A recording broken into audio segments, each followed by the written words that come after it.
दोस्तों, मेरा नाम मोहम्मद राहिल और आप देख रहे हैं द हेयर टाइम। आज हम बात करने वाले हैं दीवार फिल्म से जुड़े कुछ अनकहे किस्सों की। इस एपिसोड में आप जानेंगे अमिताभ बच्चन की जगह कोई दूसरे हीरो को विजय बनाने की तैयारी हो रही थी। दीवार और शोले की शूटिंग साथ साथ कर रहे थे अमिताभ बच्चन। दीवार फिल्म 24 जनवरी 1975 को रोटी कपड़ा और मकान के 50 हफ्ते पूरे होने के बाद रिलीज हुई थी। जैसे ही फिल्म के निर्देशक यश चोपड़ा ने फिल्म की कहानी सुनी, उन्हें अंदाजा हो गया था कि उनके हाथ में एक स्क्रिप्ट नहीं बल्कि एक ब्लॉकबस्टर है। बाद में यश चोपड़ा ने एक इंटरव्यू में कहा, पहली नजर में मुझे सुनकर लगा कि ये कहानी मदर इंडिया से प्रभावित है, लेकिन सलीम जावेद की स्क्रिप्ट जबरदस्त थी और उससे भी जबरदस्त थे उसके डायलॉग। ये संपूर्ण स्क्रिप्ट थी जिस पर फिल्म बनाने के बाद मुझे इससे एक भी डायलॉग भी हटाना नहीं पड़ा था। मैं नहीं समझता कि सलीम जावेद ने अपने पूरे करियर में इससे बेहतर स्क्रिप्ट लिखी थी। जहाँ तक स्क्रिप्ट की बात है, दीवार की स्क्रिप्ट शोले से बेहतर थी। ये एक भावनात्मक फिल्म थी, न कि एक्शन फिल्म। पूरी फिल्म में सिर्फ एक फाइट सीन था जिसे गोदाम फाइट कहा जाता है। पूरी फिल्म में सिर्फ 2 गाने थे। फिल्म के प्रोड्यूसर गुलशन राय पहले राजेश खन्ना को हीरो लेना चाहते थे क्योंकि फिल्म दाग उसी दौरान रिलीज हुई थी। राजेश खन्ना ने काम किया था और वो फिल्म काफी हिट हुई थी, लेकिन मैंने जंजीर देख रखी थी, इसलिए मैं अमिताभ को लेना चाहता था। हमने 1974 में मार्च और अक्टूबर के बीच इस फिल्म की शूटिंग की थी। इस फिल्म की ज्यादातर शूटिंग रात में हुई क्योंकि दिन में अमिताभ शोले की शूटिंग कर रहे थे। दिलचस्प बात यह है कि दीवार और शोले की शूटिंग न सिर्फ 2 अलग अलग लोकेशन पर हो रही थी बल्कि 2 अलग अलग शहरों में हो रही थी। अमिताभ बच्चन ने एक इंटरव्यू में बताया था कि दीवार के क्लाइमेक्स को रात में शूट किया जा रहा था बम्बई में। मैं रात भर जागता और सुबह बेंगलोर की फ्लाइट पकड़ता, जहां से 1 घंटे की दूरी पर रामगढ़ में शोले की शूटिंग चल रही थी। शूटिंग खत्म हो जाने के बाद शाम को मैं फिर बम्बई की फ्लाइट पकड़ता ताकि दीवार की शूटिंग को जारी रखा जा सके। थोड़ी बहुत नींद मैं फ्लाइट के दौरान ही ले पाता। ये सिलसिला कई दिनों तक चला। शोले और दीवार के निर्देशक रमेश सिप्पी और यश चोपड़ा ने बाद में बताया कि दीवार में 2 शिफ्ट करने के बाद भी अमिताभ की शूटिंग के लिए कभी लेट नहीं हुए। जब शोले की शूटिंग खत्म हो गई तो यश चोपड़ा दीवार के साथ कभी कभी फिल्म की शूटिंग भी करने लगे। स्टीवन जे रीडर ने अपनी 101 movie you must see before you die की सूची में जिन 3 हिंदी फिल्मों को शामिल किया था, उनमें से एक दीवार भी थी। फोर्ब्स पत्रिका ने भारतीय सिनेमा के 25 सर्वश्रेष्ठ अभिनय प्रदर्शनों में अमिताभ बच्चन के अभिनय को जगह दी थी। दीवार पूरे 100 हफ्ते चली थी और इसे क्लासिक फिल्म का दर्जा भी मिला था। शायद इसका कारण ये था कि इस फिल्म ने कई रवायतें तोड़ी थी। फिल्म में मात्र 2 गाने थे। हीरो एंटी हीरो था। रोमांस की गुंजाइश बहुत कम थी। हीरोइन का बहुत छोटा सा रोल था और वो कोई आदर्श लड़की की भूमिका नहीं निभा रही थी। बाद में अमिताभ बच्चन ने इस फिल्म को याद करते हुए कहा था, मैंने दीवार की कहानी सुनी और मुझे उसका उस दौर के हिसाब से दिखाया जा रहा नजरिया पसंद आया था। यश जी को सौंदर्य, प्रकृति और रोमांस पसंद है। उनको हमेशा फूलों के गुलदस्ते की तलब रहती थी। मैं समझ सकता हूँ दीवार बनाना उनके लिए कितना कठिनदायक रहा होगा। गुलशन राय को ये बात पसंद नहीं आ रही थी कि फिल्म में बहुत कम संगीत था। बाद में उनके जोर देने पर फिल्म में एक सूफी गाना जोड़ा गया था। यश चोपड़ा ने इसे पसंद नहीं किया था, लेकिन बाद में उन्होंने गुलशन राय की बात मान ली थी। गुलशन राय ने इस फिल्म की कहानी 2 बार पढ़ी थी और दोनों बार वो अपने आंसुओं को रोक नहीं पाए थे। दीवार फिल्म में जोशीला फिल्म के लिए तैयार किया गया टाइटल म्यूजिक को इस्तेमाल किया गया था। बाद में इसको 11 फिल्म में भी इस्तेमाल किया गया। इस फिल्म की सबसे पहली पसंद यश चोपड़ा की थी, राजेश खन्ना और नवीन निश्चल। जिस समय यश चोपड़ा ने दीवार की स्क्रिप्ट सुनी तो वो गर्दिश फिल्म बना रहे थे। वो दीवार की स्क्रिप्ट से इतने ज्यादा प्रभावित हुए कि उन्होंने गर्दिश फिल्म की शूटिंग रोक दी।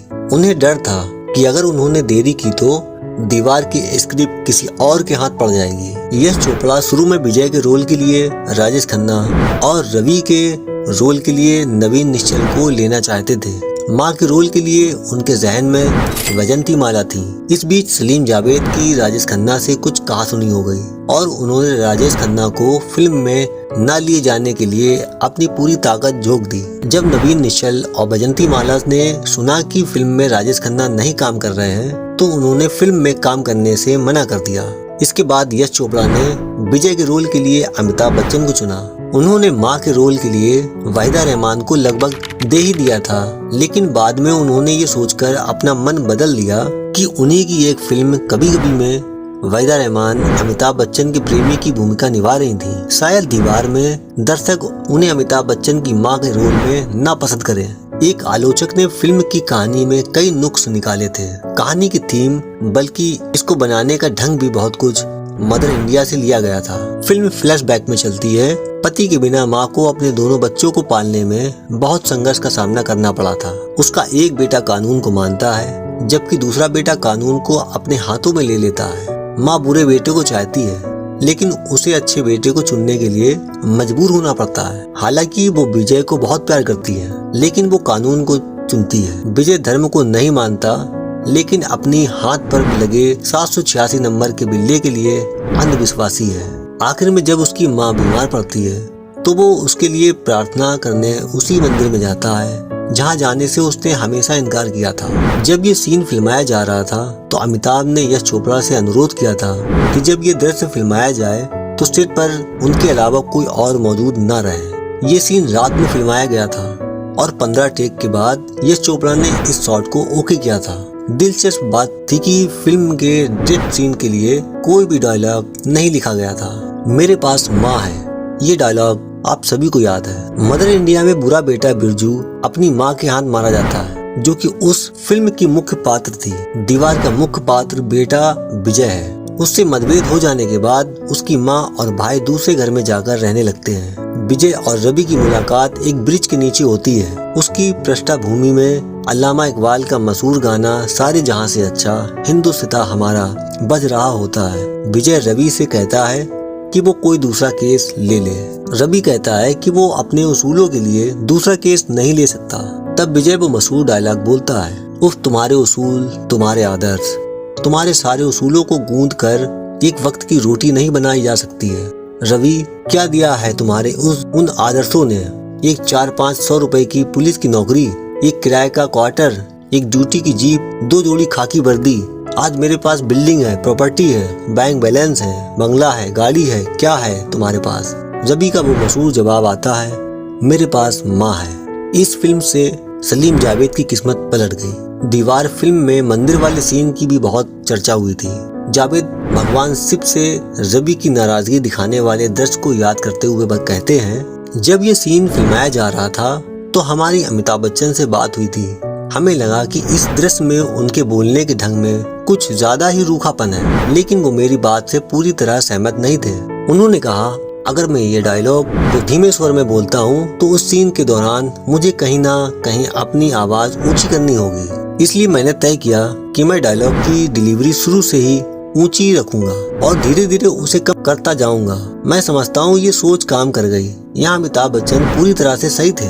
इस सीन को करने के लिए अमिताभ बच्चन ने आईने के सामने काफी अभ्यास किया था। अमिताभ ने जानबूझकर इस सीन की डबिंग नहीं की थी, क्योंकि उनका मानना था कि डबिंग में वो उस रोल की भावनाओं को दोबारा नहीं ला पाएंगे और डबिंग से सीन का असर जाता रहेगा। कहा जाता है कि इस फिल्म के बाद सलीम जावेद ने अपनी फीस 8 लाख रुपए कर दी थी, जो उस जमाने में किसी कहानीकार के लिए सबसे ज्यादा थी।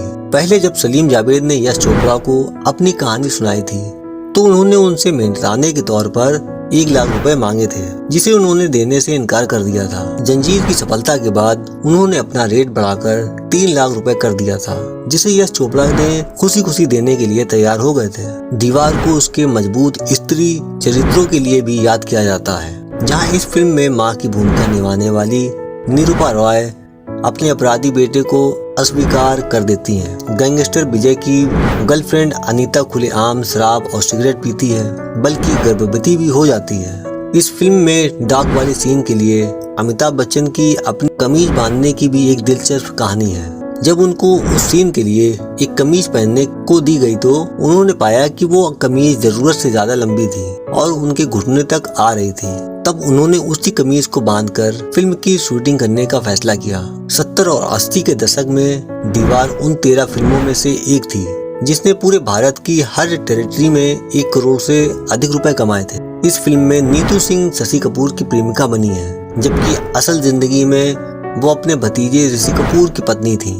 दिलचस्प बात ये एक और थी, दीवार में अमिताभ बच्चन का रोल मशहूर स्मगलर हाजी मस्तान की जिंदगी से बहुत मिलता था। शूटिंग के दौरान उनकी जिंदगी को समझने के लिए अमिताभ बच्चन ने हाजी मस्तान से कई बार मुलाकात की थी। इस फिल्म में शशि कपूर ने अमिताभ के बड़े भाई का रोल निभाया था। असल जिंदगी में शशि कपूर अमिताभ बच्चन से 4 साल बड़े थे। दीवार को कई पुरस्कार मिले, लेकिन अपने जीवन का सर्वश्रेष्ठ अभिनय करने के बावजूद अमिताभ बच्चन को फिल्म फेयर ने सर्वश्रेष्ठ अभिनेता का पुरस्कार नहीं दिया। उस साल फिल्म फेयर ने फिल्म आंधी के लिए सर्वश्रेष्ठ अभिनेता का पुरस्कार संजीव कुमार को दिया था। दोस्तों, कैसा लगा हमारा ये एपिसोड कमेंट करके जरूर बताइएगा। मिलते हैं अगले वीडियो में।